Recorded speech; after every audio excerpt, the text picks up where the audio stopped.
Yaaniin sirratti walii galaa jiru jechuun faayila qabatee dhufee faayilichis immoo suuraa ifaa akkasuma meerii fi ruutaa kan ta'u innoo eessa jira jettan suura kaasuutti akka goree dha jechuudha ofiisaa keessaa of ammise.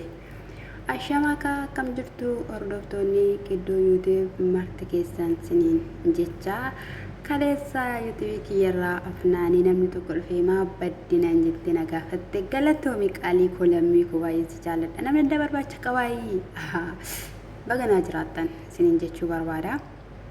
Tole kaa obbo Daaniin wanti hundumtiyyuu hingaa hin barbaachisu kaatiin kuni inni nagaa argatee jiraachuu qaba kan inni jechaa ture. Viidiyoon kun immoo suurri kun immoo yoom akka ta'e sinitti hima jechuudha. Minim chiggiriin hin jiru nu bira jechuudha gaayii. Sababni isaa meeriin fakkeessa fakka gara biraan natti nuti sirriitti hin beekna hordoftoonni qilleensa irra teenye marra akka nuti dooktorinniti barannee irra waan ta'eef jechuudha.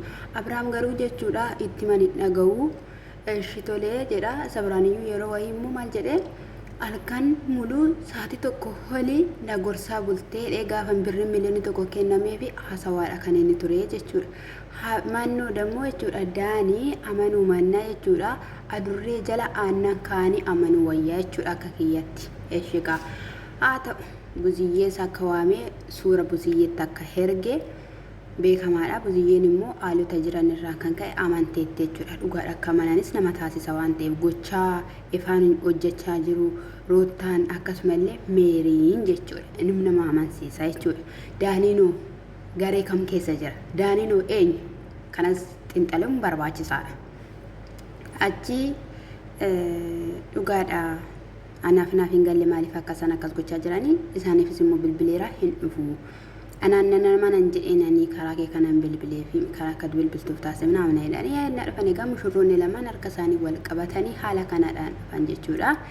Inni dammoo jechuudha wayin arge jechuudha Ermeellaa irratti. Haa ta'u ka sana booda irratti waliif galaa jiru waan ta'eef jennaan maal jechuu barbaadde edda yoomii jednaan anatti maal jette obboleetti kiyyaa jennaan anatti waan ergi qabaa wanti sunis immoo waan na amansiisuudha isa kanaafiyyuu jennaan suuratti agarsiise jechuudha. Haala kanadhaan suura gaafa itti agarsiisu hoteela wayii keessa taa'aniitudha jechuudha. Eenyu sadan isaanii ruutaan fa'ee jechuudha.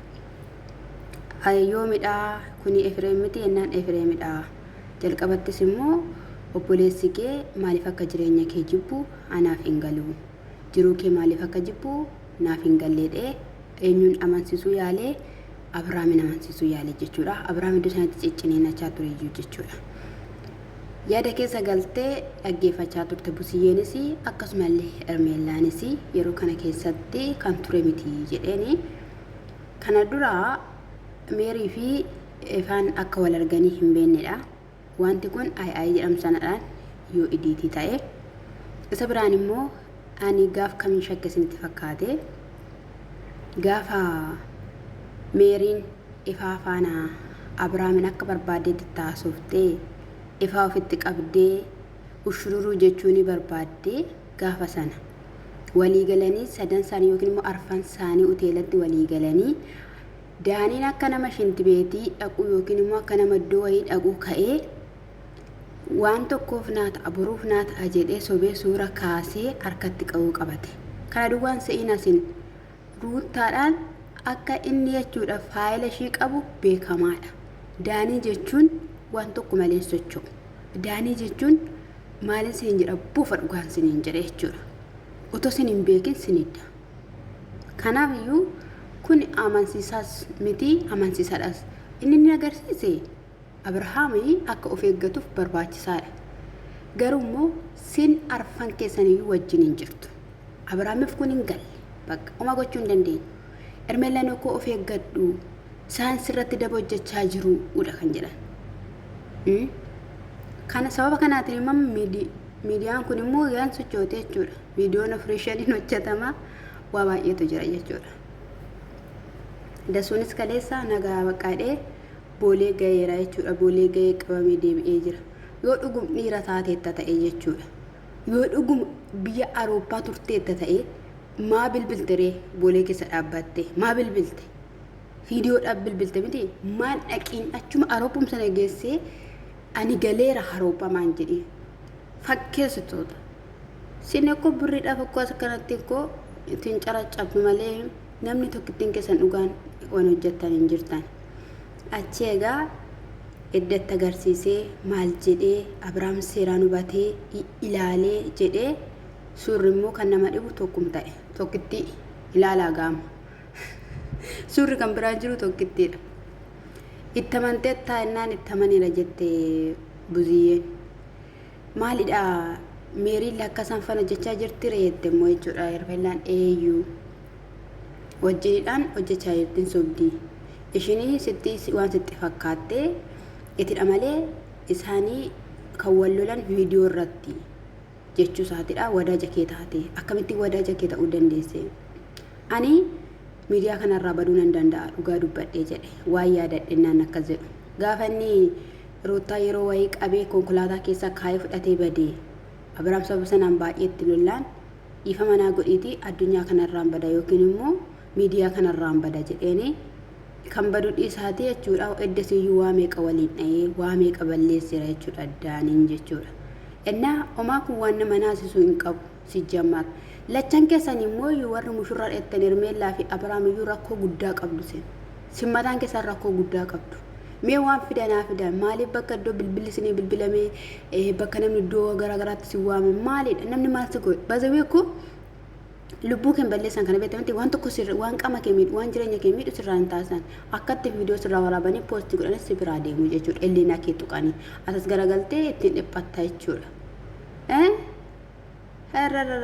isa biraan immoo Hermeellaa sirraa gargar baasee Ruutaatti akkatti deebitu Ruutaan immoo kan ittiin hojii hojjechuudhaaf kaate mucaadha ani iddoo sanatti ta'e garaa kun naraafan mucaadhaan hojii sirratti hojjettee mucaadhaan si deebisuudhaaf Hermeellaa fi akka gargar baatanii si'ii fi Hermeellaa hin jaalanne sakanaadha ganaa kan kana caaluyyuu ni jira wanti baay'een ennaan ani nahamanuu baadhu si jammar dammoo anaanis nanamantu ennaan nawwaamaa jedhe gaamma biraan ganaa dubbii biraa jalqaba nawwaamaati fuuldura dhaabbattee haasa'uu dandeessa yookiin dubbachuu dandeessa ennaan waan barbaadde fiduu dandeessa rakkoon qabaatu haa dhufanii jedhe kana jechuun walii galaniit hojjechaa jiru walii galaniit dhibbatti quba isaanii shananii walii farramaniitu akka wiliitti kan isaan hojii hojjechaa jiran jechuudha ifaan ifatte jechuudha innaa hundi isaaniiyyuu jechuudha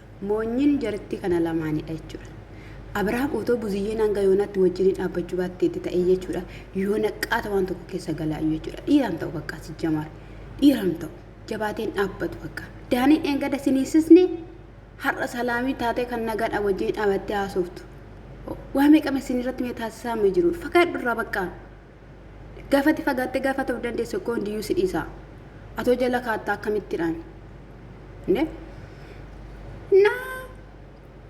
isa kana dhakaayii inni biraas immoo deef haasofsiiseera yaada bareedaa kenneera achittisi maaliif iddoo mandara lamarra kaatte yookiin immoo maaliif ijoollee kana lamaan rakkistaa isheen sunis dubartiidha isheen kunis dubartiidha jennaani ana dingata na waamanii immoo dhaquun qaban ture unkaan mucaa kootu Ruutaa bira jira osoo namni biraa akkas naan jedhee ta'e qaqqabuun koo dirqama ta'a nama waan hin ta'eef isa kanaaf hin dhaqee isheenis immoo fiidiyochi garuu otoo Hermeellaan asoosin dura kan waraabame jechuudha ani Ruutaa wajjin jiraachuun barbaadu fageenya irra dhaabbadhee mucaa kiyya guddifachuu barbaada kan jireenya kootti fufuu barbaadu immoo Hermeellaa faana kan inni jedhe jechuudha achi immoo maaltu immoo ta'e immoo meerinis immoo Ruutaa waamte cirraash jaartiin akeekkachiisa walitti laachaa turte jechuudha ana akka viidiyoo isaanii dhaggeeffadheera garuu hojiirran ture jechuudha diggisirran ture kaleessaa sanarraatiin kan ka'e callisee dhaggeeffachaa ture bilbila kiyya halaka earfoonii bulutoosii kiyyaadhaan jechuudha kan qilleensa irratti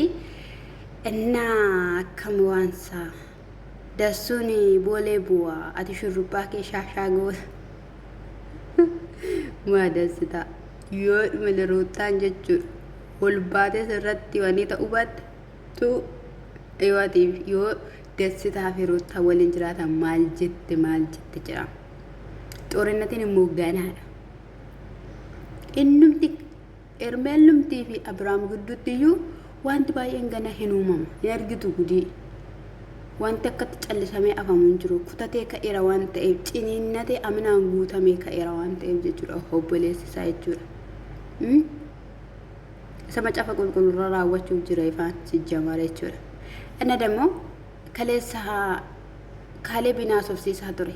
Kaaleeb maachi dhaxxee mana Ermeellaa dhaxxee maaliidhaaf sossobuudhaan si barbaachisee edda Ruuttaa fi Abiraam walitti araarsuuf kaateennan magochuu hin danda'u. Obboleessa kiyya faana walitti bu'uun qabaaree walitti wanni ta'uun qabaaree isaan tasgabbeessuun qabaa. Obboleessa kiyya faana walitti bu'uu dhabdinaan jechuu barbaadde yoo barbaaddeetta ta'e anan caqacaqeeniiti Dassitaa fi Ruuttaa walitti fidii jedheen jechuudha.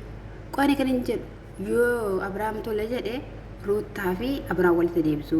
Yoo Abiraam dide immoo Dassitaa fi Ruuttaa walitti fidu. Biyya eessaatti wanta akkana raawwatee biyya eessaatti mee sinokkoo akka afura silsaa siddistii hojjechaa jirtu jechuudha. Dhugaa dubbachuuf taanaan jechuudha.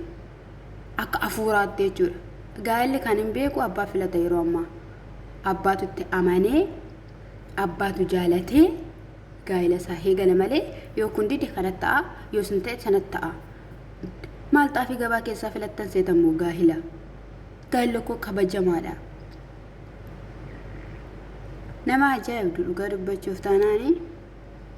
Innaa sanitti haa tolu ani Daanis Meeris ifas muluu isaaniiyyuu namani muluu isaanii tokkuma jaritti waliin hojjechaa harka lafa jalaatiin jechuudha.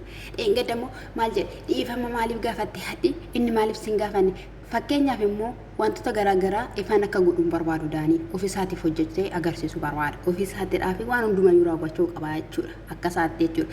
Garuu ifaan immoo qarxaamuraadhaan Ruuttaa faana walii galee wanticha gochaa jira waan ta'eef inni bakkicha sanatti waan hin argamneef xaxaa kana xaxee jechuudha. Viidiyoo ofuma isaatiif kaase yookiin immoo idiitii godhe. Idiitii isaan argitan jettu miti akkatti isaan taambilanii isaanii hojjetan maaf gowwomtu taambilanii isaanii osoo waliin hudhiin osoo waliin boccooqiin garuu akka wal boccooqanii fakkeessanii taambilanii isaanii bareechanii akka yuutuubiin isaanii ilaalamuufitti kachi godhanii fidanii irra kaa'u jechuudha. Kana jechuun idiit ifaanis idiitii ta'e yookiin immoo dhuguma wajjiniin taa'es ta'uu danda'a. Daaniinis wajjinumaan jiraachuu mala gaaficha sana jechuudha. Fincaanii ka'eet Tibeeti dhaqu fincinanii dhaqee dhaqee fincaanii dhufanii inni suura kaase jechuudha. Haala kanaadhaan Abiraamidhaan jaanjeessa. Ganaa kan Ruuttaayyuu jira. Kan Ruuttaa ganaa jira. Manyitaa beetii keessa kaachaan turreen soofarra utaalaan turreen kushiina keessa utaalaan turre achi bulaan turre ganaa jira. Ganaa jira shinti beetii. Dinga ta'ee shinti beetii yoo ta'u Ruuttaan qollofii shinti beetii sakkata yuttola seenayyuu inni bixiqqi godhee bahuu danda'a suura jechuudha. Waydaanii bismaa dubartuma akkamii wajjiniin jiraata garuu ani kan na ajaa'ibee dhiisuu dide. Amma dhaqee isa bare hanga har'aatti tonkoli malee waan tokkotti iyyuu hin hojjetan mana miidiyaa kanarratti sargirratti jechuudha. Ingalabbata dhala namaa sifachi bubbuta guddaan kabaju xiqqaan kabaju dargaggeessan kabaju dargaggeettiin kabaju hunduma shime abaxxaasi oluuf sko nagaan saniif haa ta'u mandirra sin jirtanitti nagaa naa bu'u. Ruuttaa fi mannoo Ermeellaa fi Abiraam xiqquma ishachi siqame xiqquma ishee warri dubbistan ni jirtu baazawee. Dhugaan siniin jedhe ijoollee Oromoo keessas warra Abiraam dubbisan ni jiru. Ijoollee yuutuubaroota biroota keessas warra dubbisan ni jiru Abiraamidhaan. Dhugaa warra sirriitti dubbisan ni jiru nini. Warra Abiraamidhaan baay'ee jaalatan jechuudha. Innaa qaqqabaa feetii mee gara Awurooppaa fi gara Ameerikaa kanatti xiqqoo ishee fudhadhaa siniin jechuu barbaadeen gooftaan koo sinaa eebbisu sinan jaalladha. Lammiiwwan kiyyaa qaalii siniin jedha. Ganaadha inni galle dubbiin.